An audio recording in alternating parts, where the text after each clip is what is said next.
Florida State is now 0-3 on the year. 0-3. I'll tell you what. I'm going to open up the show like this. Deja vu, folks. Deja vu. We are right back to 2021. That's where we're at with this program. That's where we're at. We are at 2021. We came into this season without a quarterback. Without a quarterback. We can go through all the different failures. We can go through first quarter, second quarter, third quarter, fourth quarter, the whole game. Your wide receivers got to make plays too. Your running backs have to do better. Your offensive line has to do better. Your tight ends have to do better. Like, all those things are true. But you can't wait. You can't go 3 quarters trying to get a little momentum. Like, if 3 possessions, 4 possessions goes and guys don't get any targets, the ball doesn't come their way, it puts a stress on the entire team. It makes the entire team tight. They are completely discombobulated. How bad is Brock in practice that he doesn't get a drive? How fucking bad? Excuse my language, Mark. This is really tough doing this. I'm going to try to do it well to fit the Voice of College Football channel. Course right here on the Voice of College Football. FSU just hit 5,000 subscribers. We'll be here every week for the season. We're also simulcasting to my channel as well this week. Folks talking about Brock and Luke. Yeah, how bad are they in practice? We also have Trevor Jackson, the true freshman, who could, people were talking about starting. I think that's ludicrous, but put a package in there for him. And here I have a theory. I'm gonna throw this out there. I'm gonna just go tell you, I have no information from inside, nothing. Haven't talked to anybody close to the program. I asked one person who also didn't have it in. He wasn't sure. He said he didn't notice it. But I'm watching that game, and I've been asking for the first 2 weeks, why aren't we lining Toafili up in the Wildcat? That's obvious run, and we've always been able to run out of that formation. Obvious run, but since it's a Wildcat, you have the extra blocker. He's really good, has great patience. Dominated the ACC championship game with it. That's what moved the ball. That's what won us that game. Why the hell haven't we seen it? Toafili gets 1 carry in the first half, maybe 2. But the first one goes for 24 yards, and we don't see him for 30 minutes of real-time action. Now, here's what I'm going to say. Here's the theory that I have. Toafili looked weird as hell on that 24-yard run. It was like he was dragging his feet or struggling to get him off the ground. I don't know if he was high-stepping or he's got some kind of new thing going on, but Toafili did not look like himself. Yet, when he got the ball, he ran it well. He took it outside if it needed to go outside. The big series that everybody was really pissed at, I don't remember which quarter, right before the half ended, beginning of the second half, whatever it was, they gave it to Keziah Holmes on second down, stuff. Third down, they throw a screen pass to him. He's wide open, okay, and drops it. The drop, that's just par for the course. That's what it's been all year. He's wide open. All you do is throw your hands up. But the previous play, the A gap and the B gap, there's nothing there. There's nothing there. I don't think they had a tight end, so there isn't a C gap. There's not a third gap over there. It's just the edge. And I'll have to go back and look at the film. But I'm almost positive it's the best. Our offensive line has set the edge all year. That right edge was set clean, and I didn't have all 22, but just on the TV copy, there was not a single defender in frame. And he slammed it right into the B gap. I mean, there was no gap. He stopped and stared at it and ran straight, he course corrected instead of bouncing it. So and it's just little things like that over and over and over. We got a little spark there in the third quarter, and I'm sitting there. I opened the show saying we're back in 2021. Was this the Louisville game? It seemed a little bit like it in the second half. You got a spark. DJU is out there laughing, hitting passes and things of that nature. Made a little comeback. We got some stops. We had a chance to win it at the end, but it's a G5 team. It wasn't garbage time, but they obviously were trying to let the game go. They were going to, whatever, let us dink and dodge, get some yards. The game, never got out of their hands. I get, or at least I think I know why Mike Norvell's sticking with DJU.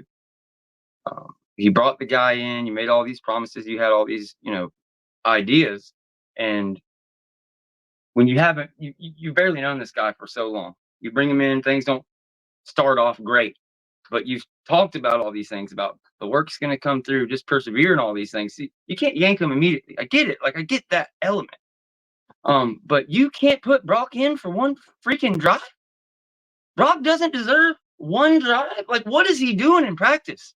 What is Brock doing in practice? I've seen all the tape that the media shows, and his balls have looked better than DJ's all year. Now, I'm not saying he threw it in better motion, whatever, just the ball coming out of his hand. It's been wounded ducks all year from DJ. The best ball in those little clips you get from practice has been from Trevor. The ball flies out of Trevor's hands. Another reason do you want to see it? And I don't know if they're adjusting Luke's, release and things of that nature. And again, we haven't got to see him scrimmage. I don't think he's anywhere close. That's personal. Like, I'd love to see Luke get a chance, but it just, in my opinion, as a true freshman, with him only playing quarterback for 2 years in high school and the limited things playing in a running style offense, he's one of those guys, not a project, but certainly, I could be wrong. Maybe he comes in and he's a gamer. But yeah, if you want to give him a shot, give him a shot. But Brock Glenn, like, we've already seen Brock Glenn out there. He started the games last year. Like, I don't understand why you don't want to give him a shot. It's not like DJU. Like, what's the ceiling? What are you waiting for? Like, if he gets it together and he is who you thought he was, by the time that we get to those big games, well, that's still not enough to win those games with this team that we have. It's not. You're going to get blown out by any team that's worth a damn. Now, I talked about this on the game. If you guys watched our preview, on Tuesday, we had Frank Bonner, probably the top Memphis guy, reporting on their team on the show. And then Friday, we had Doug Rohan on. We talked to him a little bit about it. You saw me on the Voice of College Football right here, Wednesday at 6 Eastern. I said, Memphis, they're more like us, our offense. They more throw to set up the run. They're not a team that if, they see Florida State, that's their weakness, they're going to run it 40, 50 times, just do what BC and Georgia Tech did. They weren't going to do that. So that is where I thought we had a chance. And Frank Bonner, congratulations on your win, bro. He pretty much agreed with me. We didn't have the same predictions or whatnot, but yeah, like, they're going to throw the ball. Even if that's your absolute best strength and you have no run defense, Memphis is going to throw the ball. That's what they need to do. They've got Hennigan coming in 4,000 yards, yada, yada. So look, they did it. They gave us a chance to win this game. Memphis played the exact game they needed to play for us to win this game. Hennigan didn't ball out. I'm going to stop being negative for 5 seconds. How about that defense? The defense at least showed some fire. I was scared we were going to be like just completely screwed because the linebackers at one point, Juice got hurt. Blake went lipping off. Cam Riley got hurt. I don't know if Riley's all right. Thank goodness Juice came back out, had a big interception. He pretty much made the play that cost us the game with DJ Lundy on the other side. That's another thing. It's looking like 20 and 28. That's your linebacker core. DJ's got all this experience and things of that nature, and he did much, much better. I'll have to go watch the film. I'm not the best film expert, but you know how hard it is to watch. It's really hard to watch without the all 22 to know what everybody's doing. But they're just going to pick him out and put him on those pass plays. You saw the same exact play on the opposite side of the field. Pick on one play, game-winning first down on the other side. And it's like he took 3 steps forward. Like, I don't know. And again, I'm not a linebacker and whatever. Maybe I'm talking out of my ass. But it's obviously the quarterback trying to set up this screen. He's leveraging the defensive end, waiting to throw it. And he threw it. It's like it's the one guy. And it's like a center fielder catching a pop fly. DJ Lundy comes running into second base. Like, no, you got to fucking take an angle. When the ball's in there, then you can break. Like, oh, man, it's tough. It's tough. The defense took a major step today. This was my first thought at the very beginning of the game. The defensive line was getting 2 and 3 yards into the defensive backfield for the entire first half. There was one drive that maybe wasn't great. They had a few flat moments, maybe where they got put out there 2 times in a row. But the defense, We're gonna find out if Memphis's offensive line is just Swiss cheese, or if our offense like really or defensive line really took a step. I think they did. Pat Payton, I don't know what to think about the batting balls. I don't. It's really effective. It was really effective against this quarterback. This quarterback, it was really effective, but he's super quick to do that, man. Super quick. It's like a lot, a lot, a lot, a lot. And once you jump, you can't set the edge anymore. You can't do this and that. And eventually Hennigan figured out in the second half when Peyton would jump, if he could, he'd just wait for him to land and, or wait for him to be in the air and then throw it over his head. So, but definitely love the effort on the defensive line. I thought the effort was on the defensive line massively better. Way, way, way, way, way, way, way better. So that was good. The offensive line was just inconsistent. Inconsistent. Um, they had some great, great sets. I mean, some great ones. They had some great pass sets. They had some great run plays. But then they also had some absolute terrible, terrible, terrible, terrible, terrible pass protection in certain circumstances. But again, when your quarterback is letting you down, all that stuff shines. Like, here's what I want you to do. I want you to go back and watch 2013 and 2014 FSU. Now, of course, those weren't great offensive lines. 2013 was pretty damn great, but like Jimbo never had a great, just mash you offensive line, but he had pro guys out there. What made Jameis so great is he was constantly like throwing Hail Marys with somebody hanging off his waist, missing tackles, making big plays. Like, that's part of it.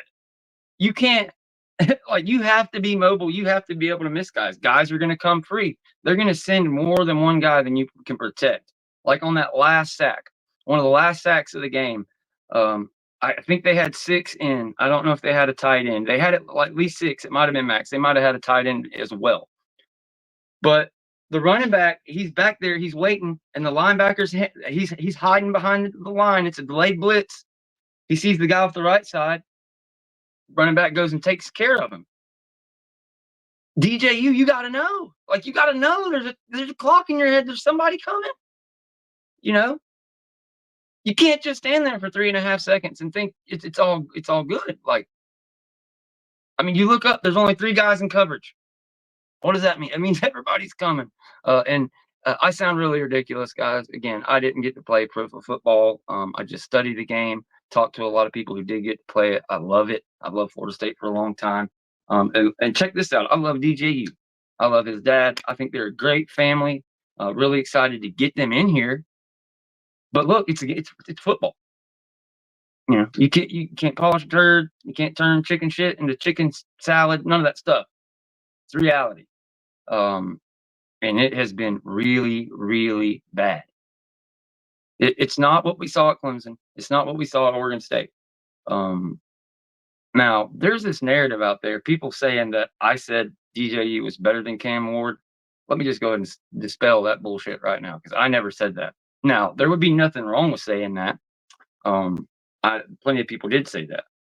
If that was your opinion, that's fine. People are wrong every year, but that wasn't my opinion. I always wanted Cam Ward from step one, but then it turned into a tire fiasco. Whatever. We weren't going to wait. They wanted to go ahead and get a quarterback in. Looks like they should have waited. Obviously, now when you look back, the only thing I said is looking at past history and what Miami has done in their style of play, matched with what Cam Ward had done with turnovers and things of that nature.